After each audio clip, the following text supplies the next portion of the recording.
छोटे से गांव में गोपाल नाम का आदमी अपनी पत्नी सविता के साथ रहता था। गोपाल की आर्थिक स्थिति बिल्कुल ठीक नहीं थी। वह एक छोटी सी झोपड़ी में रहता था और लोगों के खेतों में मजदूरी कर अपना गुजारा करता था। गोपाल, थोड़ा जल्दी कर लो। आज पन्ना काका के खेत पर देर हो गई तो वो गुस्सा हो जाएंगे। हाँ सविता, जानता हूँ, पर रात की गर्मी की वजह से नींद ही नहीं आई। पूरा शरीर टूट रहा है। गोपाल, रोज की मजदूरी से कुछ बचता नहीं। ऐसे तो हम भूखे मर जाएंगे। मैं सोच रही हूँ कि पीछे की खाली जमीन पर कुछ सब्जियां उगा लूं। बिल्कुल, ये तो अच्छी बात है। चलो, अब मैं निकलता हूँ। और सुनो, अगर समय मिला तो बाजार से थोड़ा नमक और मिर्च ले आऊंगा। हाँ, ले आना, वरना दाल पानी जैसी लगती है। गोपाल अपना फावड़ा उठाता है और खेत की ओर निकल जाता। गोपाल खेत में पसीना बहाकर काम कर रहा था। तभी पास में पन्ना काका आते हैं। गोपाल, जरा तेजी से काम करो। दोपहर से पहले ये पट्टी तैयार होनी चाहिए। जी काका, पूरी कोशिश कर रहा हूँ, बस जरा थकान हो रही है। थकान मजदूर के अंदर नहीं होती गोपाल। जब पेट भर खाना मिलेगा तभी चैन आएगा। काम पूरा करो, फिर कुछ पैसे दूंगा। ऐसे नहीं काका, अगर हो सके तो थोड़ा गेहूं ही दे देना, घर में आटा भी नहीं बचा। पन्ना काका थोड़ी देर उसे देखते हैं, फिर सिर हिलाते हुए आगे बढ़ जाते हैं। गोपाल थका हुआ बैठा था। पास में दो और मजदूर पानी पी रहे थे। गोपाल के पास एक फटी थैली थी जिसमें सिर्फ एक बासी रोटी थी। वह उसे निकालकर खाने लगता है। गोपाल भाई, आज फिर बासी रोटी खा रहे हो? भाई, जब तक किस्मत साथ नहीं होती तब तक रोटी बासी ही होगी। यह सुन दोनों मजदूर भावुक हो जाते हैं, लेकिन उनकी आंखों में गोपाल की मेहनत के प्रति सम्मान झलकता है। सविता मिट्टी का दिया जला रही थी।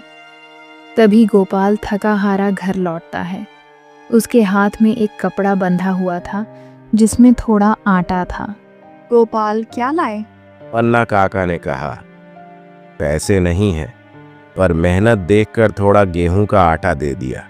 भगवान उन्हें सुखी रखे। अब 2 दिन चैन से खाना खा सकेंगे। लेकिन गोपाल, हम ऐसे कब तक जिल्लत भरी जिंदगी झेंगे? मुझे तो ऐसी जिंदगी से मर जाना बेहतर लगता है। तुम्हारा कहना ठीक है सविता, लेकिन तुम चिंता मत करो। मैं कल से कोई लगा बंधा काम ढूंढ लूंगा जिससे मुझे रोज मजदूरी ढूंढने के लिए ना जाना पड़े। सुबह का समय था। गोपाल एक पुराना झोला हाथ में लिए हुए धीरे धीरे चल रहा था। वह अलग अलग जगह पर जाकर काम मांग रहा था। महेश भैया, अगर कोई छोटा मोटा काम हो तो बता दीजिए, मैं भी थोड़े हाथ पांव चला लूंगा। गोपाल, अभी तो दुकान में लड़का रखा है और ज़्यादा भीड़ नहीं है। जब ज़रूरत होगी तब बताऊंगा। गोपाल थोड़ा उदास होकर आगे बढ़ जाता है। गोपाल एक मिठाई की दुकान के पास रुकता है जहाँ कुछ लोग बैठे थे। चाचा, कोई काम मिल सकता है क्या? मैं आपके बर्तन मांज दूंगा और साफ सफाई भी कर दूंगा। अरे गोपाल, तू अब ये काम करेगा? चल भाई, आगे बढ़। यहाँ हमारे लड़के ही बहुत हैं। गोपाल की आंखों में निराशा साफ झलक रही थी। वह थकाहारा और उदास मन से घर की ओर लौट रहा था। तभी सामने से गांव के मुखिया जी बैलगाड़ी से उतरते हैं। वे गोपाल को अच्छे से पहचानते थे। अरे गोपाल बेटा, क्या बात है? बड़ा परेशान दिख रहा है। नमस्ते मुखिया जी। हाँ, बस काम की तलाश में निकला था, लेकिन कहीं कोई काम नहीं मिला। तू मेहनती लड़का है गोपाल। मैं जानता हूँ तू खेतों में दिन रात पसीना बहाता है। ऐसा कर, मेरी आटा मिल में थोड़ा काम खाली है। मजदूरी ज़्यादा तो नहीं मिलेगी, लेकिन रोज़ का काम पक्का रहेगा। मुखिया जी, सच कह रहे हैं आप? हाँ रे, गांव का मेहनती आदमी भूखा नहीं रहेगा जब तक मैं जिंदा हूँ। कल सुबह आ जाना, काम दिखा दूंगा।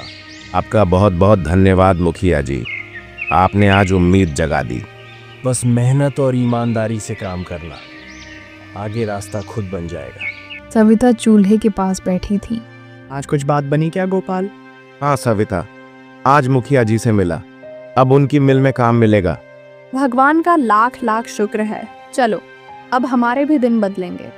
हाँ, अब मेहनत और दुआ दोनों हमारे साथ हैं। सविता थाली में रोटी परोसती है। दोनों मिलकर सादा भोजन करते। गोपाल समय से पहले ही मिल पहुंच जाता है। कुछ मजदूर गेहूं और बोरे उठा रहे थे। मुखिया जी गोपाल को बुलाते हैं। गोपाल, देखो तुम्हारा काम है बोरे लाना ले जाना और मशीन में गेहूं डालना।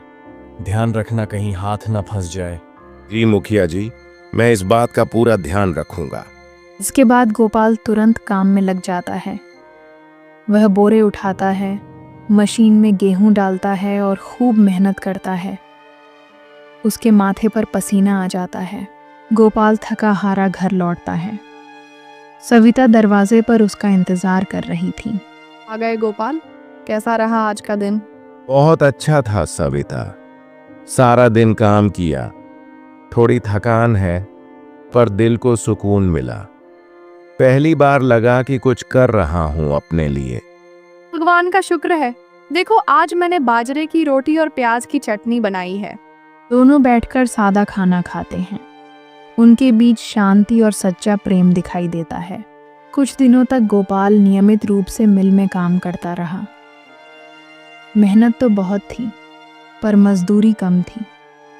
घर का खर्च मुश्किल से चल पा रहा था। एक दिन सविता ने कहा, गोपाल सुनो, हमारे घर में दाल और आटा तो है, पर तेल और मसाले खत्म हो गए हैं।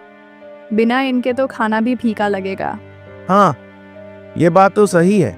चलो, आज मजदूरी मिली है, मैं ढाबे से तेल और थोड़ा मसाला ले आता हूँ। गोपाल शाम को गांव के ढाबे पर पहुंचा। वहां कई अमीर किसान और जमींदार के बेटे बैठे मजे से खा पी रहे थे। गोपाल धीरे से मालिक के पास जाकर बोला, भाई साहब, थोड़ा तेल और कुछ मसाले दे दीजिए। कल मैं मजदूरी लाकर हिसाब चुका दूंगा। ढाबे वाला हंस पड़ा और जोर से बोलने लगा ताकि सब सुन लें। अरे ये सुनो सब लोग, गोपाल को देखो, तेल और मसाला उधार मांग रहा है। ढाबे पर बैठे लोग हंसने लगे। गोपाल, तेरे बस का कुछ नहीं, हमेशा दूसरों के सहारे जिएगा क्या? अरे ऐसे लोग बस पेट पालते हैं, सपने पूरे नहीं कर सकते। गोपाल की आंखों में आंसू आ गए, लेकिन उसने कुछ नहीं कहा। भाई साहब, मजाक मत बनाइए। मैं मजदूरी करता हूँ, मेहनत से कमाता हूँ। कल ही पैसे ला दूंगा।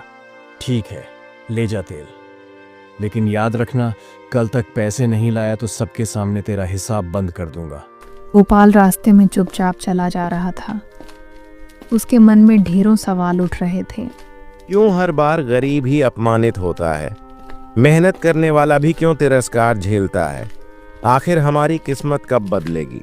घर पहुंचकर सविता ने उसके उदास चेहरे को देखा। क्या हुआ गोपाल, ऐसे क्यों चुप हो? कुछ नहीं सविता, बस ढाबे पर थोड़ी बेइज्जती हो गई। छोड़ो गोपाल, लोग तो बोलेंगे ही, पर याद रखो, मेहनत और ईमानदारी सबसे बड़ा धन है। यही हमें एक दिन ऊपर उठाएगा। गोपाल ने सिर हिलाया, पर उसके दिल की चुभन साफ दिख रही थी।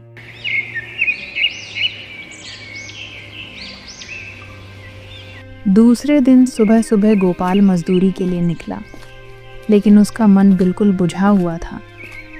रास्ते में वह सोच रहा था, क्या जिंदगी भर हमें यूं ही दूसरों की हंसी का पात्र बनना पड़ेगा? कोई रास्ता क्यों नहीं दिखता भगवान? मजदूरी पर जाने के बजाय वह थोड़ा जंगल की ओर निकल गया। वहां पेड़ों की ठंडी छांव थी और पंछियों की चहचहाहट, लेकिन गोपाल का मन भारी था। अचानक उसकी नज़र एक बूढ़े साधु पर पड़ी, जो एक बड़े बरगद के पेड़ के नीचे ध्यान में बैठे थे। महाराज प्रणाम, क्या मैं यहाँ थोड़ी देर बैठ सकता हूँ? बैठ बेटा बैठ, तेरे मन में बड़ी पीड़ा दिख रही है, क्या हुआ? महाराज, मैं गरीब हूँ, दिन रात मेहनत करता हूँ, फिर भी घर में सुख नहीं। लोग मजाक उड़ाते हैं, अपमानित करते हैं। मैं थक चुका हूँ। साधु ने उसकी बात ध्यान से सुनी और फिर अपने झोले से एक छोटा मिट्टी का बर्तन निकाला। गोपाल, भगवान मेहनती का साथ कभी नहीं छोड़ते।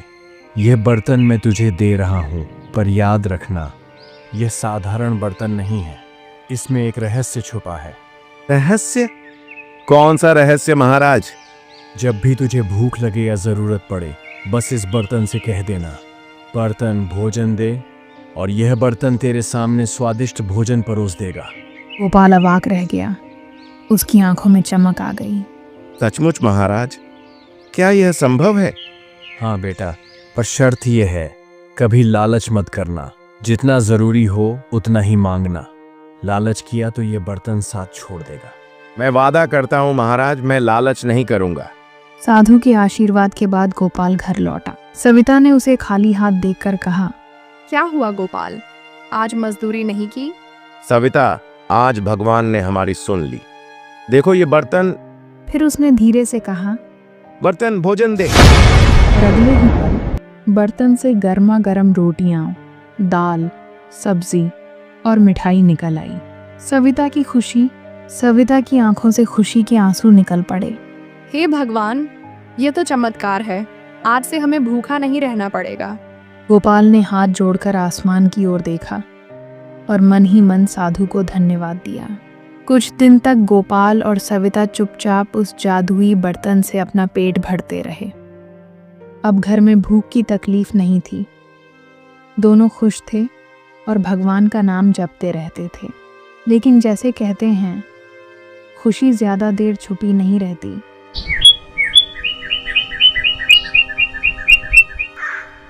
पड़ोसी की नज़र एक दिन पास ही रहने वाला पड़ोसी धनीराम, जो हमेशा गोपाल को ताने मारता था, अचानक उनके घर के बाहर से गुजर रहा था। उसने देखा कि गोपाल के घर से रोटी और सब्जी की खुशबू आ रही है। अरे वाह, यह गरीब तो रोज भूखा मरता था, अब इसके घर से इतना अच्छा खाना कैसे बन रहा है? जरूर कोई राज है। धीरे धीरे गांव में बात फैलने लगी। लोग कहने लगे, गोपाल तो हमेशा मजदूरी करता था, अब अचानक उसके घर में दावत जैसी खुशबू क्यों आती है? कहीं चोरी चकारी में तो नहीं पड़ गया? नहीं, ज़रूर कोई चमत्कार हुआ है। धनीराम की चाल, धनीराम की जिज्ञासा और बढ़ गई। वह रात को छुपकर गोपाल के घर की खिड़की से झांकने लगा। तभी उसने देखा, गोपाल ने बर्तन को सामने रखकर धीरे से कहा, बर्तन भोजन दे। अगले ही पल बर्तन में ढेर सारा स्वादिष्ट खाना तैयार हो गया। अरे, ये तो सचमुच जादू है। अगर ये बर्तन मेरे पास आ जाए तो मैं पूरे गांव का सबसे अमीर बन जाऊंगा। धनीराम पूरी रात यही सोचता रहा।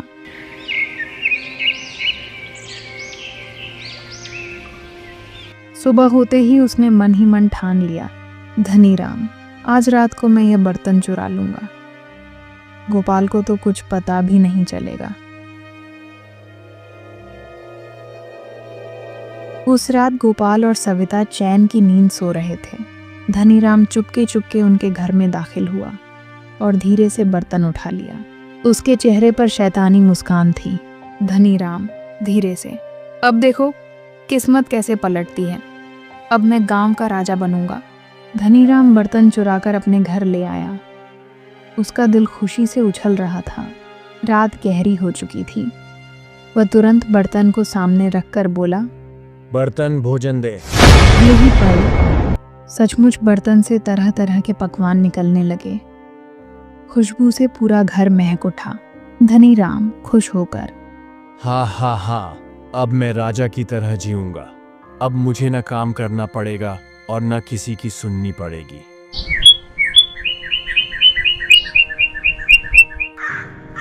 अगले दिन सुबह धनीराम ने गांव वालों को अपने घर बुलाया। आओ, देखो मेरे घर में कितना अच्छा खाना है, सब पेट भर कर खाओ। गांव वाले हैरान रह गए।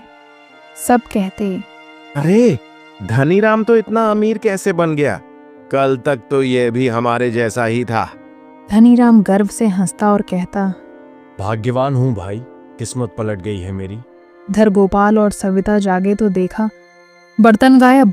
सविता रोते हुए बोली, अरे राम, हमारा सहारा ही चला गया, अब हम क्या करेंगे? गोपाल गहरी सोच में पड़ गया। लगता है किसी ने चोरी की है और मुझे पूरा शक है कि ये धनीराम का ही काम है।